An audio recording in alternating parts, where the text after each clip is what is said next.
a big thing that is changing and I think is still, slowly making its way into our community is just inclusion, right? And making sure that we are we are representing all types of people on stage and not just one particular kind of person.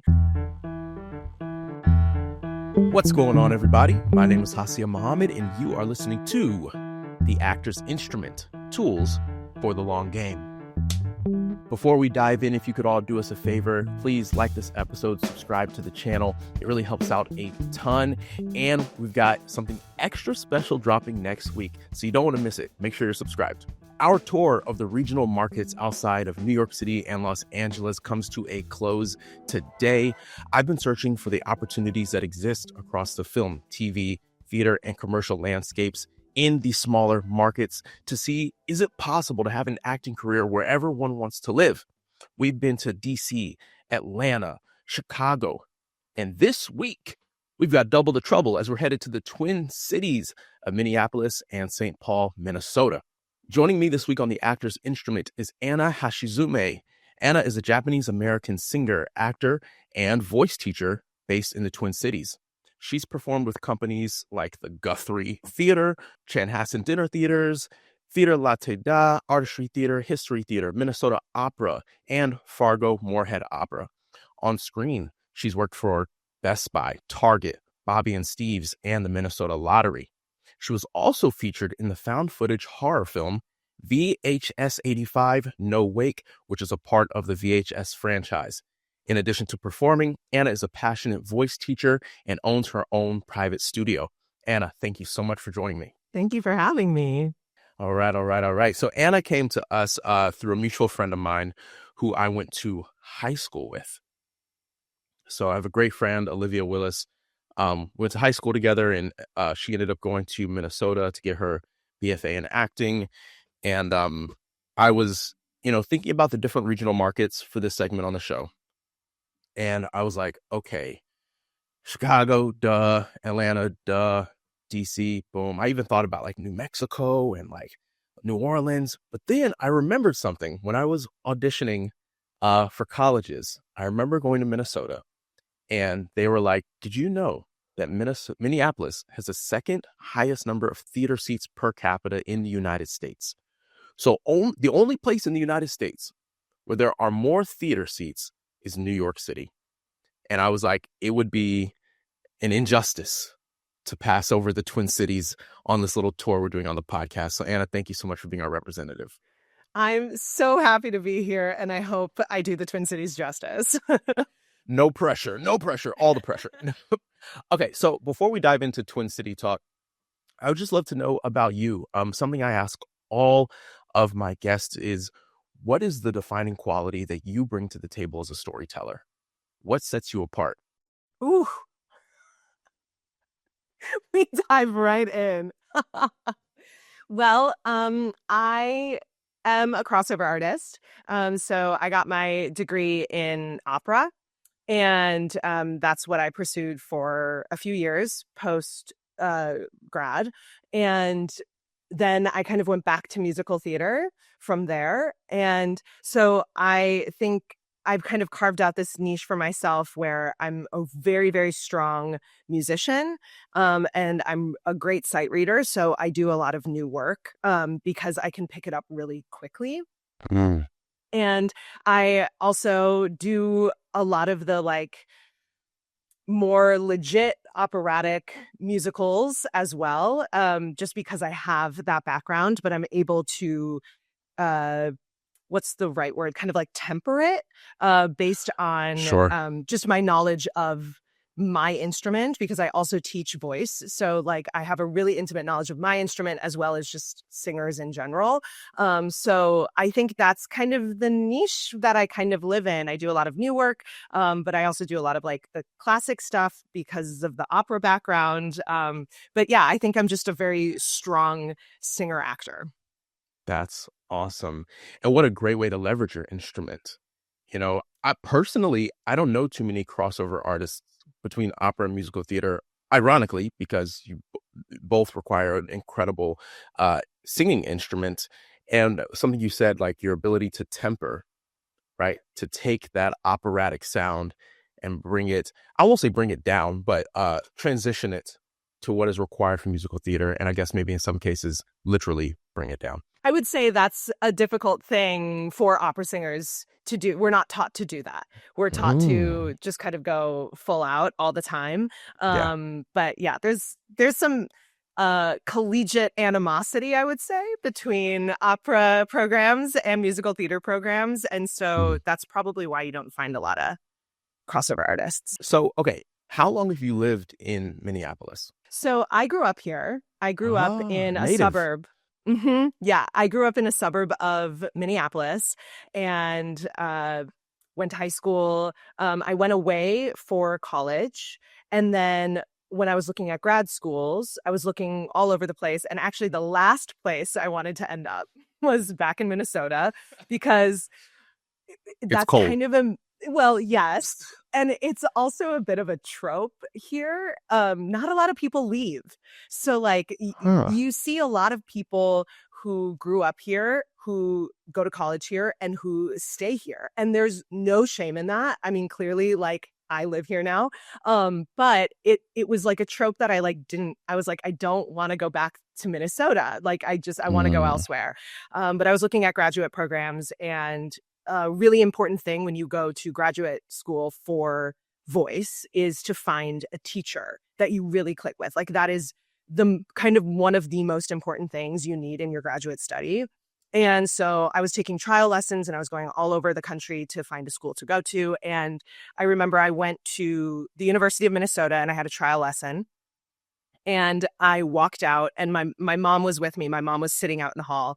And I walked out and I looked at my mom and I was like, I will probably end up going here. Like I clicked that much with the voice teacher. Like I Yeah. knew and I knew we had a great theater community. And like there was a really strong tie at the time between the University of Minnesota and Minnesota Opera, which is a like I would say it's a B house in the United States.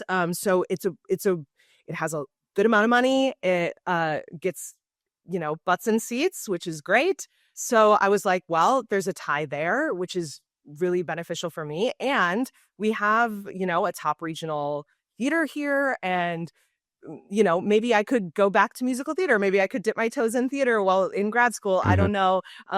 But I'm really happy I ended up back here. But yes, I grew up here. That's initially how I ended up back here. Dope.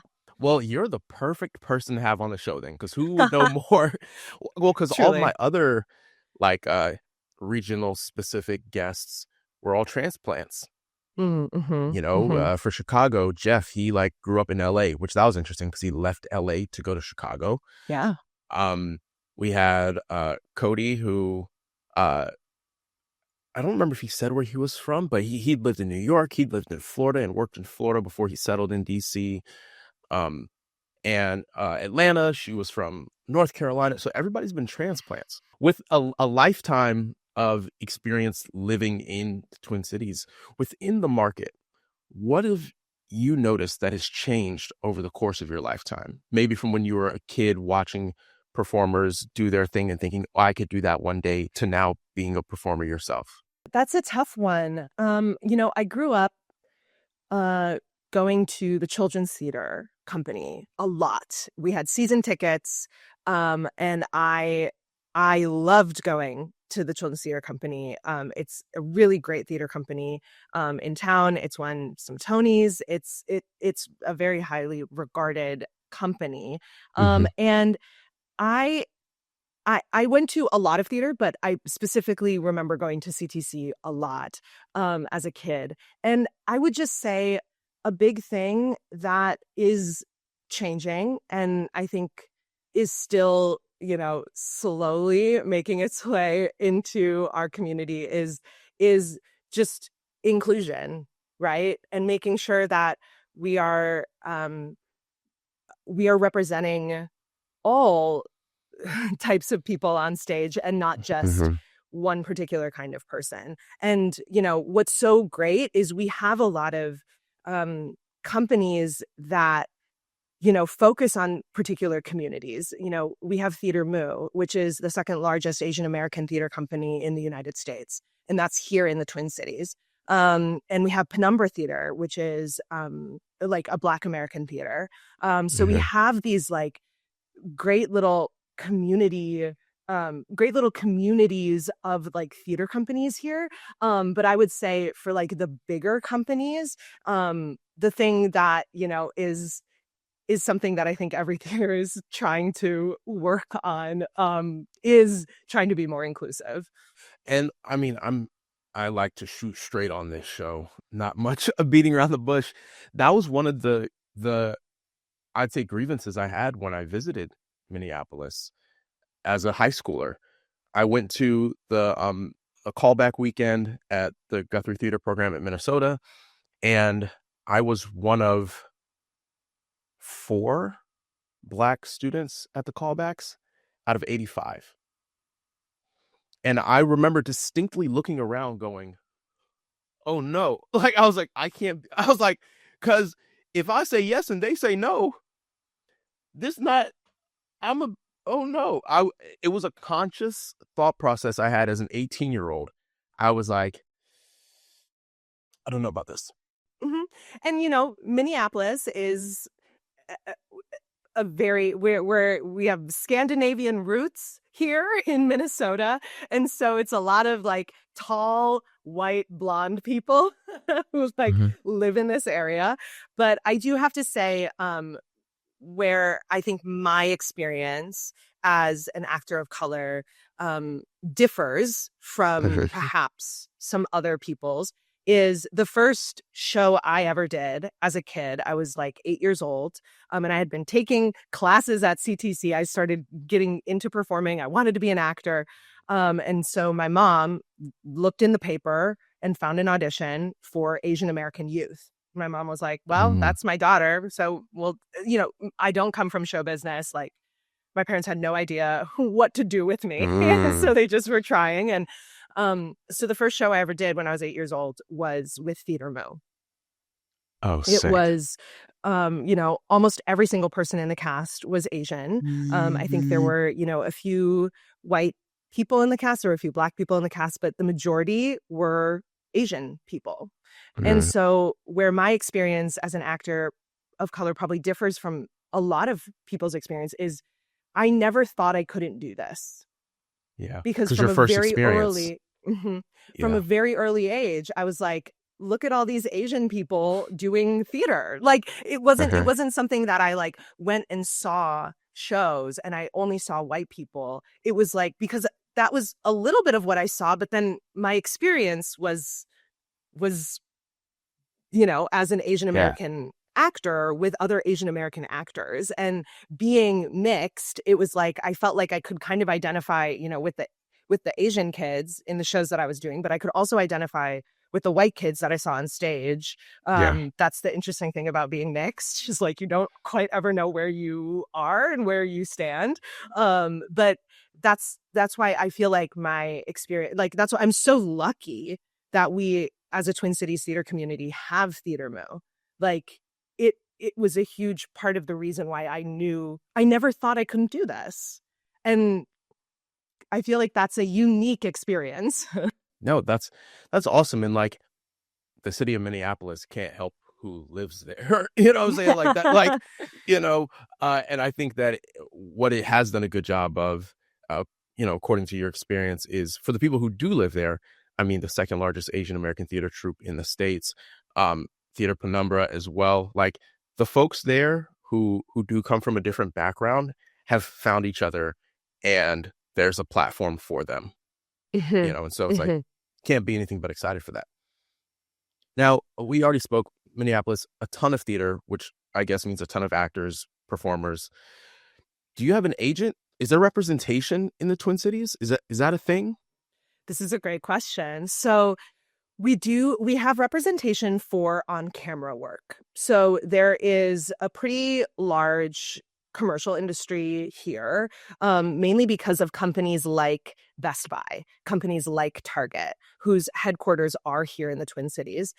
So there's like kind of a lot of like local on camera opportunities through these bigger companies. I've done a lot of training videos for Target. I've done a lot of these like YouTube videos that Best Buy produces for people who would like buy products and like want to watch someone like put it together, like Yeah, like they're their called. ads, and then there's industrials. Yeah. Yes, yes. And these are kind of these like YouTube. I don't kind of know where they fall under like the category of like commercial, industrial, whatever. But Uh-huh. there are these little videos, and then there's kind of like an indie film market here. So we do have agents for print and on-camera work, but Hmm. not for theater work. Theater work here Mm. is totally individual. You represent yourself, like you are going Okay. through casting yourself, everything like that. So Mm. no management for theater. That's, I mean, fair. Uh, that being said, how much of a necessity do you feel it is for actors to have representation? Like, is that a thing that a lot of actors in your circle are pushing for? They're like, hey, like I want to be seen on screen. Do you see that people are just like, I'm cool making this theater thing happen. I've got my connections. Is it very competitive to find representation? Just what's that like? Again, I'm a tricky person to ask about this because I randomly went out for a commercial one day. There's this casting director that wanted someone who is like not represented. Like she's a retired casting director here in the Twin Cities now, but she always wanted to like pull in some talent who is like not under representation for some of these Or commercials. And a friend of mine was like, you should go in for that. You don't have representation. I was like, sure, yeah, why not? And then I booked it. So then okay, representation, I know, of course. representation kind of came my way. But from what I hear, you know, it it can be a little competitive to get representation here. But I think like a lot of things, just like being a little bit persistent is always going to be the best bet. When it comes to theater, I don't have a lot of people that feel like representation is something that is needed here.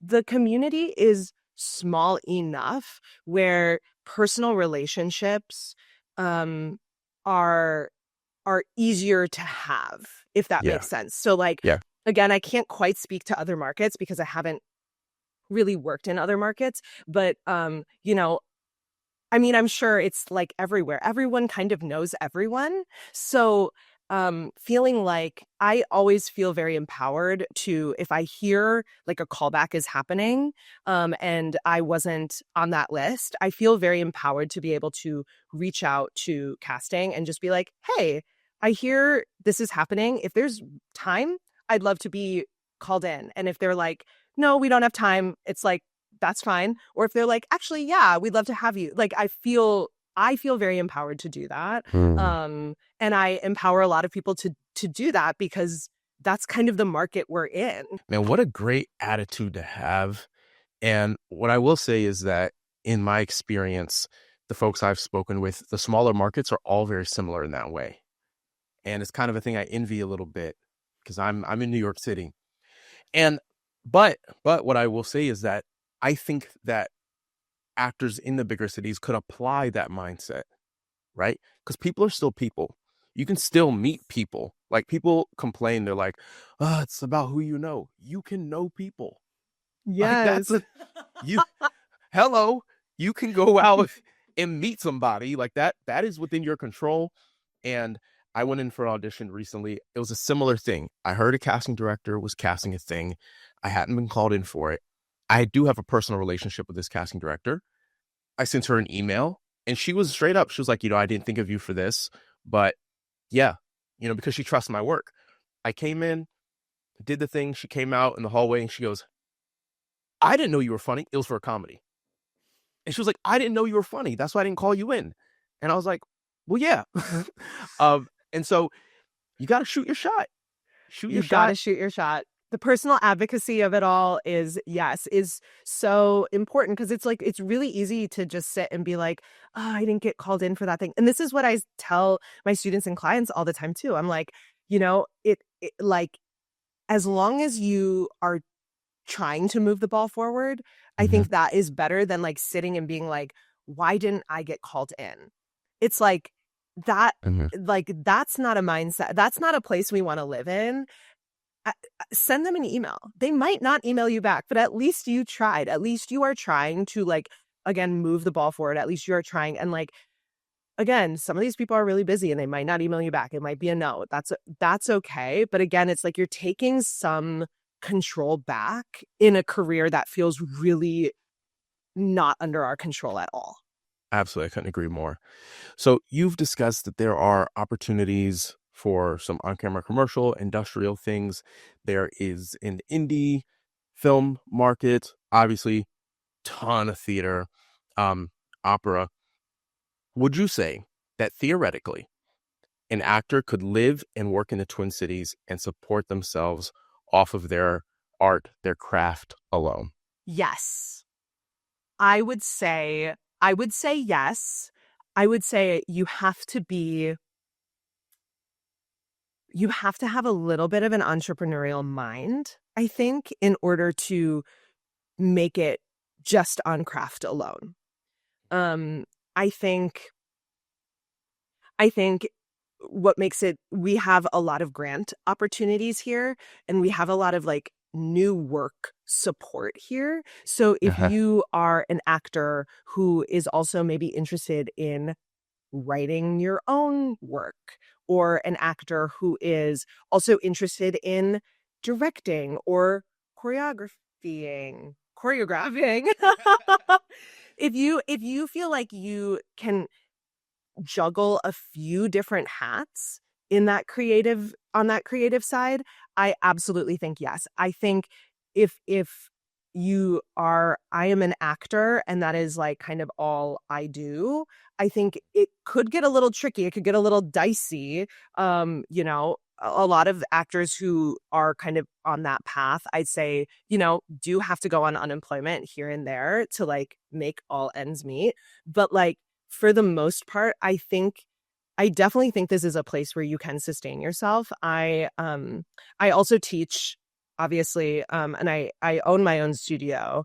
And so I have a pretty wide client base. And then I perform.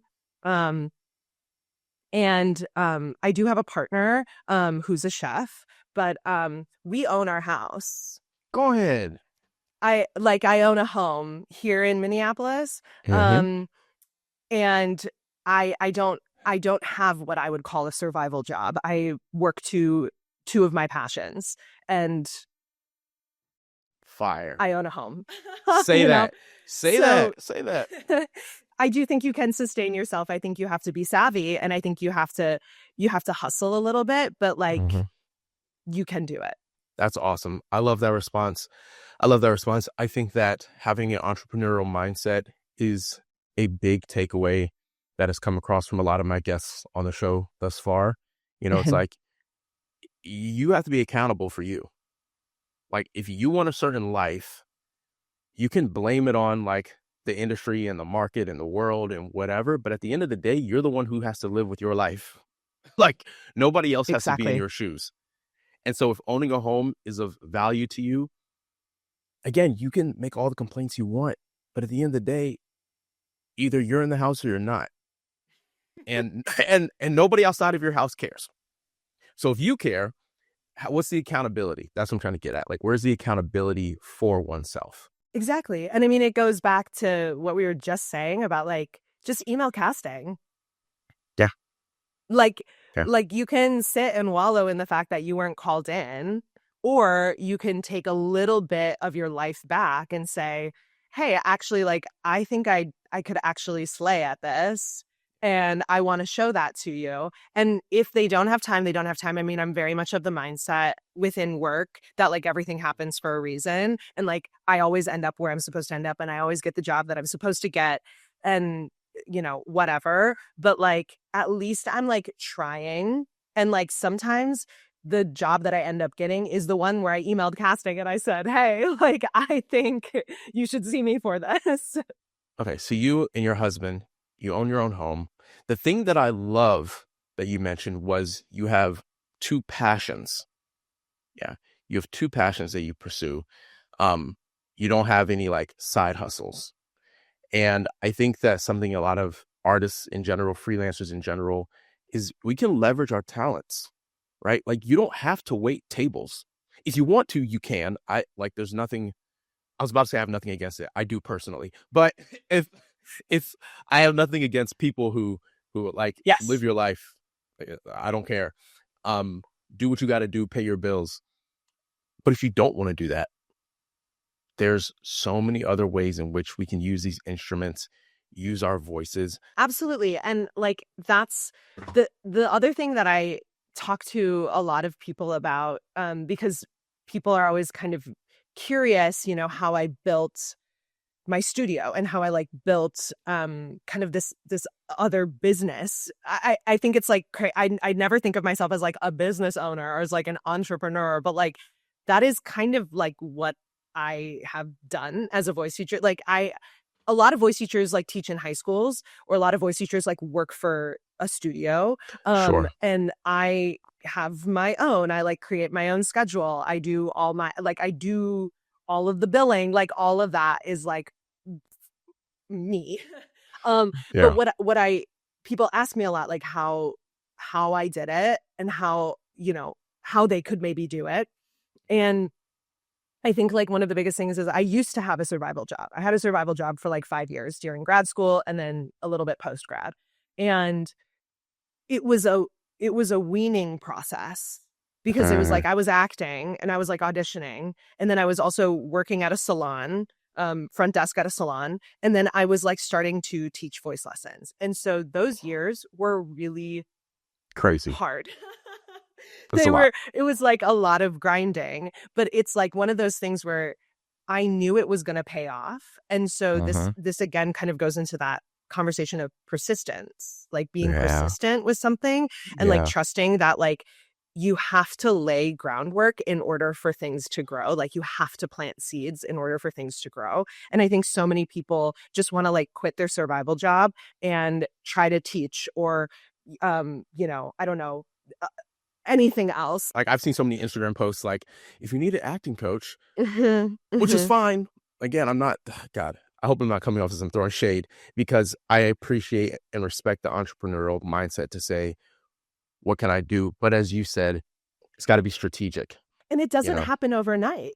It doesn't. It was like this, I was working this job and I was trying to build my studio, and eventually like I was able to start getting things to be a little bit more even, and I saw my studio becoming more lucrative, and like I had to be really strategic about when do I quit the survival job? Like when is it time? You Yeah. know, when is it time to do, and you have to leap a little bit before you're ready, but you have to have the foundation to catch yourself. Otherwise, it's really difficult. You have to leap when you're ready, but you have to have the foundation to catch yourself.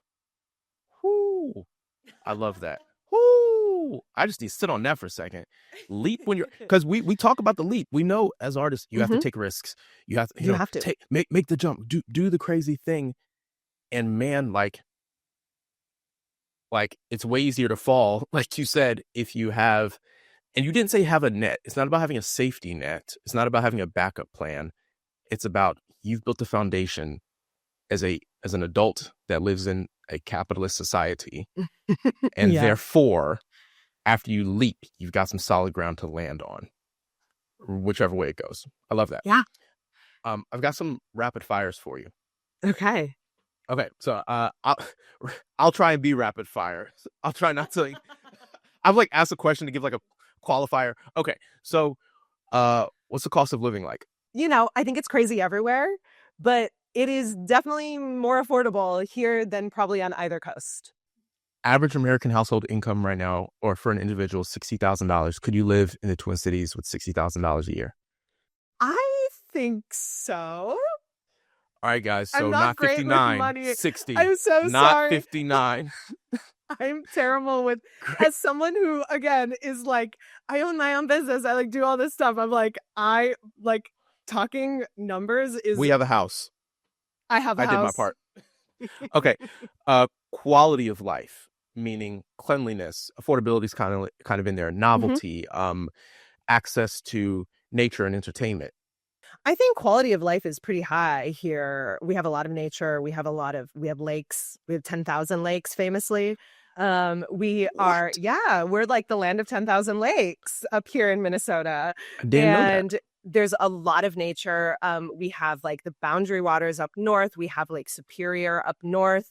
And it's like a 3-hour drive to get there. We have a lot of parks. I would say we are not a walkable city, which is a bummer. We are not a walkable city. And we are a little bit like spread out. And especially because of like the 2 cities and then as well as like the suburbs, it's like, everything is kind of like a 15 to 20 minute drive from where you are. Sure. So it's a little bit, I think having a car is important in the Twin Cities. That being said, we do have a bus system. I would say it's not the I see the that most face. convenient. I see a face. Don't take the bus. Do not. Whatever you do. We have a light rail that can be convenient for some people. I would say it is just easiest to have a car if you live in the Twin Cities. Heard. What's the best part? Sorry, I'll go worst part first. Worst part about being an actor. The community is so small. And so like the gossip and like the rumor mill and the grudges can be just a little bit like deeper and like more insidious and more like incestual a little bit because it's such a small community. So maybe that's the worst part. Heard. What's the best part?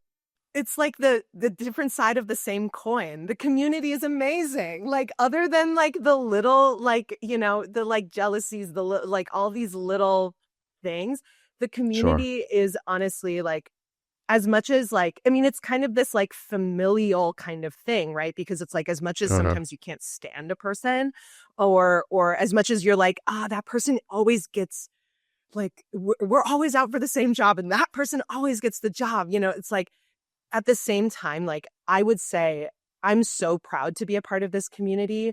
And like, I am so proud. Every time I go see a show, I feel like I'm the biggest fangirl in the world. Like I'm so proud of my friends' work. I am so proud to know the people on stage. I love being like blown away by a person, like being like, I knew like kind of like this casting director with you. Like I knew you were a good actor, but I had no idea you could do that.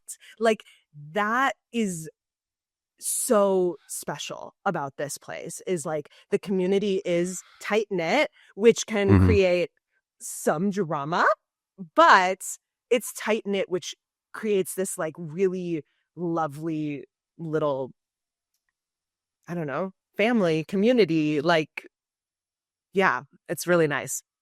That's awesome. Okay, final question. If I was an actor living in another city, maybe one of the big boys, New York or Los Angeles, and I'm struggling to find my way and things aren't happening the way I thought they would you recommend that I try out the Twin Cities? Hell yeah.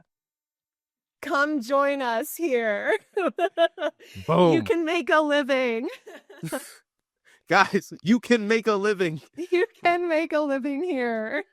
Just bring a car. Yeah, just don't forget, get a car. Get a car. Anna, oh my goodness. So lovely to have you on the show. I love your energy. I love your spirit. I love like the very like practical way in which you've built a career for yourself. It's super inspiring. Thank you. Yeah. Thank you for carving out some time to come onto the show. Yes, this was my absolute pleasure. I had so much fun. And it was so nice to meet you. Likewise. If you enjoyed this conversation with Anna, then you'll love a recent interview I did with Cody Nickel, where we explore the DMV. So be sure to check that out. Before you head out today, make sure to like this video, subscribe to the channel. Like I said, we've got something very exciting dropping next week, and you don't want to miss it. Major shout out to our co-producers and distributors over at Next Chapter Podcasts. We'll see you guys next Tuesday. Till next time, y'all. Peace.